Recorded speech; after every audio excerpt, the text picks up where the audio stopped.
Tomorrow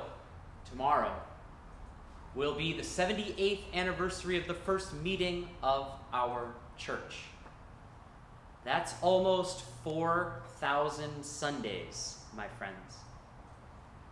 In my own short life so far, I've probably gotten to take part in worship services in a real and visible way about 200 times.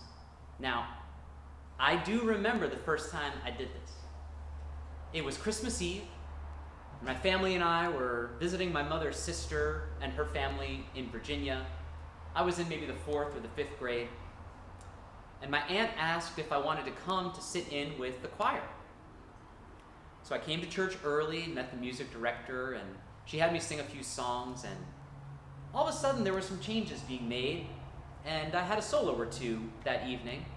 I don't really recall exactly how it went down, but in front of a church of strangers, on one of the most holy nights of the year for that church, I got up and sang alone with hardly a care in the world.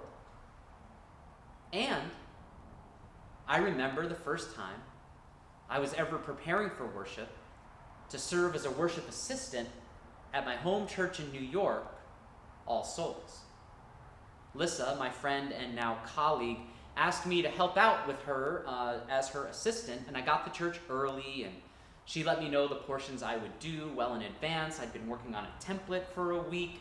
I'd had every word down. I had the order right in my script, but no matter how much I knew I was prepared, I couldn't stop checking the order of service, my script, and Lissa's responses for the entire service, so I'd be sure I was in the right place. And I was up at the podium. I was nervous. I was in a suit. I was sweating. I was self-conscious. Didn't know how I sounded, or whether my voice was pleasing, or whether I was going to look up enough. It was actually a really nerve-wracking experience. Though I can't remember exactly how, amid this sweaty, nervous ball of nerves that I was, I'm pretty sure I messed something up that was pretty simple. I remember Lissa just sitting there doing this, like looking around, like wondering when I was going to do whatever it is I was supposed to do. What happened to me? What happened to that fearless child belting out Christmas tunes to a church of strangers? How did this nervous heap of sort of quivering worship assistant come to be? What happened? Well, I think I can tell you in one word, and I bet you can say it with me: coffee. No. If you said life, you were right. See, fear would have also been an acceptable answer, but it might have been the coffee. Somewhere between my childhood of comfort in front of crowds and the experience of assisting in worship at All Souls, there was a major change. Today, when we think of our forebears, our ancestors at this church, I wonder whether they were nervous. I wonder whether they had any inkling that the church would go on as it has all these years. During a pauhana with Molly and Al Rowland, we heard that sometimes there were more than 200 people in the church for worship at one point. And I asked, how did they fit that many people in the building? And Molly astutely answered, I think we just had smaller chairs. But however we look at it, the experiment of our founders that began at Castle High School in Kaneohe 78 years ago one Sunday morning has been a success for many. And for that, may we all be grateful. But considering birthdays of the church tomorrow brings up some of the things that we consider at our own birthdays, right? Anniversaries and birthdays are kind of like signs along our path of life, mile markers of sorts, and they have words on them like, good job, you only have an average of 40 more years to go. Or, oh my goodness, you made it this far? I mean, they don't really have those things on them. I'm joking, but behind a lot of birthday celebrations as we get older is that question: how many more of these do I have left? This is part of the reason it's important on this day to recall the lives that ended this year in our community. I know that many more in our wider family also died this year, and our hearts are breaking with Brennan and his grandsons this morning, at the death of his daughter this week, I know. These painful reminders tell us that what we do here, how we live here, this, how we know it today, all we have is temporary. These reminders are hard to take in our life sometimes, but they are some of the most important lessons we get as fellow travelers on this path of life. And as we all guessed before, what is it that happens between the blind exuberance of many of our youths and the nerves and anxiety that seemingly straightforward tasks complete with written instructions that come to us later in life? What causes our anxiety with these? Well, life is one answer, and underlying these isn't just, parts of our life. It's fear. Recently, I read a book by Forrest Church, the one-time minister of All Souls in New York City, where I so faithfully and sweatily fumbled the worship assistant ball. It's an older book, likely out of print, called Freedom from Fear.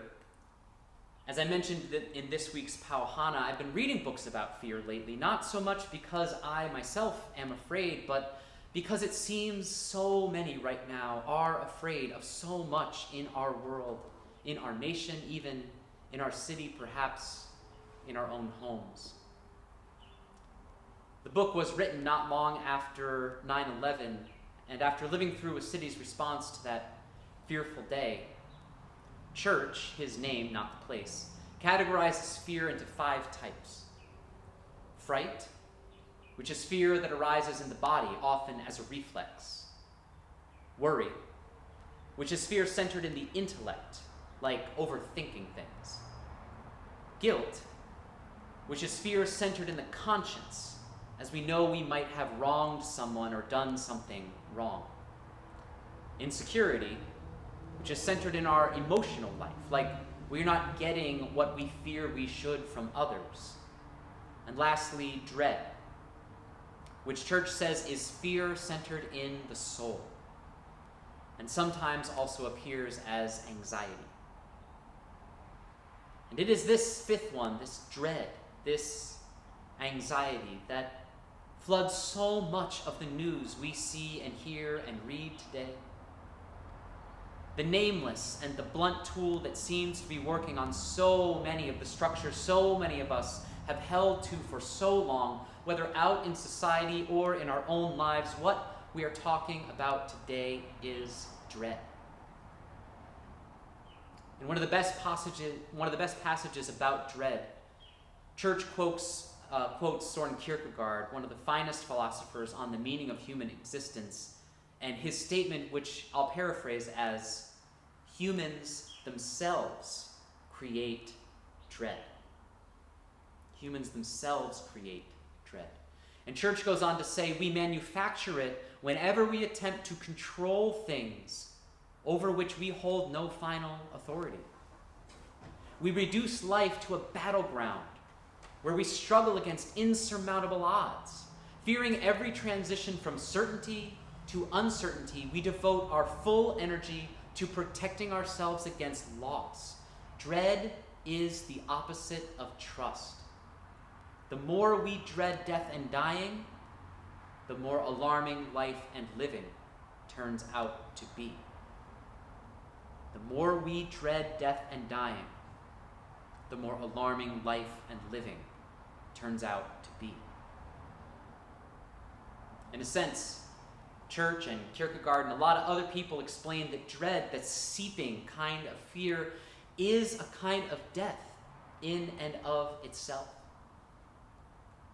I would not go so far as to say it is like a living death, but, well, in some ways, that is what it is.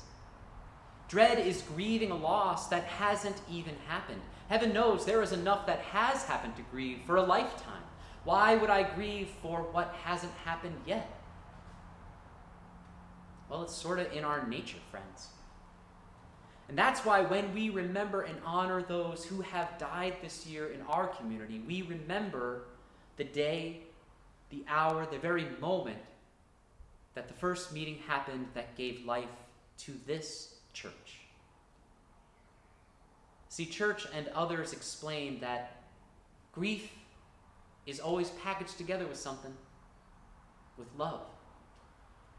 So when we feel the grief at the end of the lives in our community, we are feeling the love we actually had for that life. Grief, in so many ways, is honoring love.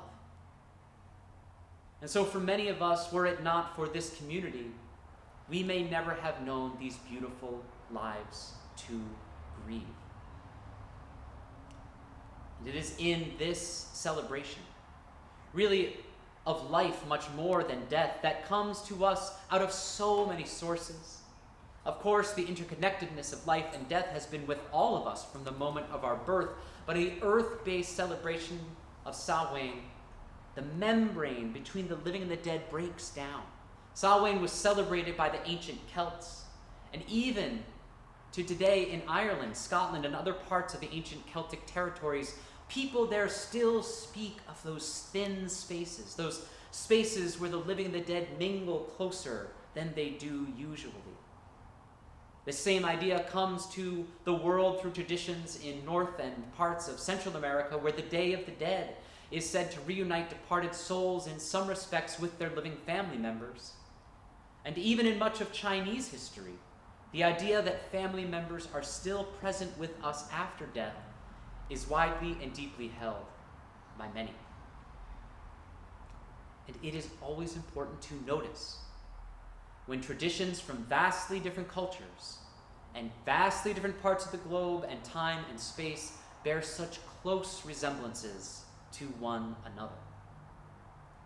This idea of a time when life and death draw nearer to each other happens in so many different places, in so many different ways, that we know it is not an accident. And it is truly one of the times in a faith that values the interconnected nature of all existence, while drawing on many different sources, including the religions of the world and the ancient pagan religious practices tied to this earth. It is a time when our faith shines perhaps the brightest for one important way it gets something right.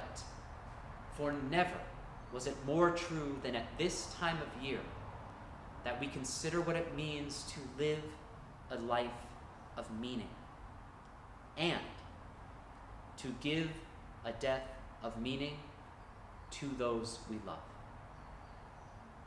For truly, I tell you, friends, if you are someone with dread of the world, with anxiety about the spinning of a globe and those on it, about the tiny deaths that dread lets seep into your soul, there is no better solution than courage.